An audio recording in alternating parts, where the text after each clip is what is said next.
Gəlin baxaq. Burada gördüyümüz kimi yük maşını idarə etməni itirib. Çox güman ki, əyləc sistemində problem yaranıb. Yük avtomobilinin maksimum çalışdığı qədər hadisədən yayınmağa çalışdı. Amma ona baxmayaraq bir neçə avtomobili əzərək və birini hətta körpüdən aşağı göndərərək çox güman ki, öndə avtomobili saxlamaq mümkün oldu.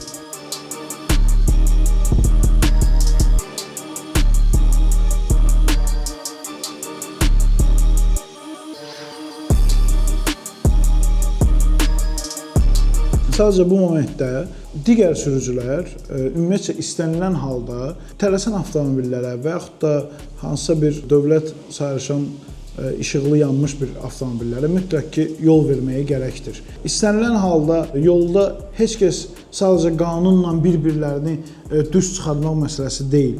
Qırmızı maşın burada misal üçün düz idi. Yəni heç bir sıxıntısı yox idi, öz yolu ilə gedirdi, hətta ara məsafəsində saxlamışdı yük maşınından. Sadəcə biraz daha diqqətli olsaydı, bəlkə də həyatını itirib orada, yəni körpüdən aşağı düşdülər. Daha diqqətli olsaydı, bu hadisədə şərait yaradıb yük maşınını buraxa bilərdi. Çünki üzbəüz gələn yük maşını avtomobili saxladı, şərait yaratdı ki, o yük maşını, yəni əyləci tutmayan yük maşını o aradan keçsin. Amma qırmızı avtomobil ümumiyyətcə güzgüyə baxmadı, heç fikir vermədi də.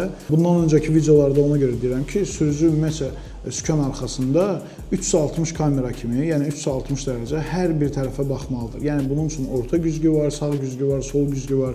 İstənilən piyada zolaqlarında piyadaya yol verməmişdən öncə güzgüyə baxması mütləqdir ki, arxasından gələn maşın əyləc məsafəsi varmı, yoxmu?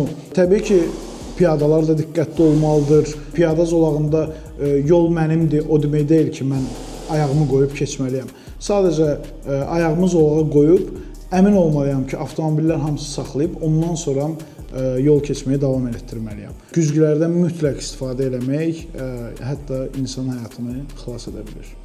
Bəs siz güzgülərdən istifadə edirsiniz? Şərhlərdə gözləyirəm.